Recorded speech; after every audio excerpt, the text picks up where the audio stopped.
चोली तो हर छोड़ी जर जाई रे। Sargam recording studio Delhi. Music by Mohan Yadav. चोली तो हर छोड़ी जर जाई रे। नाचेले डीजे पर लहंगा उघार के सबके देखावतिया ओढ़नी उतार के ओढ़नी उतार के ओढ़नी उतार के। नाचेले डीजे पर लहंगा उघार के सबके देखावतिया ओढ़नी उतार के। एक पर जवानी सारा कर जाई रे। जरा नेटर के लुटी जे पर जाई रे।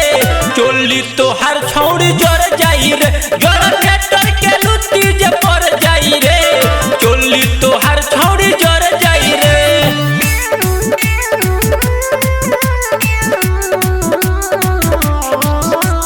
Music by Aditya. एक तो तू हर बचोढ़ल जवानी ऊपर से करेलू बड़ी मनमानी बड़ी मनमानी बड़ी मनमानी। एक तो तू हर बचोढ़ल जवानी ऊपर से करेलू बड़ी मनमानी। तोहर नखरा गर जाई रे। जरा नेटर के लुटी जे पर जाई रे। चोली तो हर छौड़ी जर जाई रे। जरा नेटर के लुटी जे पर जाई रे। चोली तो हर छौड़ी जर जाई रे।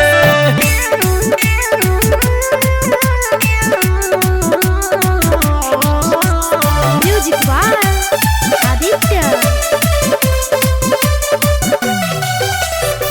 सुन जे सावन ना छोड़िए रानी। फेरा में सरगम के पर जइबू रानी पर जइबू रानी। सुन जे सावन ना छोड़िए रानी। फेरा में सरगम के पर जइबू रानी। तोहर छौकल छूट जाई रे। जरा नेटर के लुटी जे पर जाई रे। चोली तो हर छौड़ी जर जाई रे। जरा नेटर के लुटी जे पर जाई रे। चोली तो हर छौड़ी जर जाई रे। Sargam recording studio.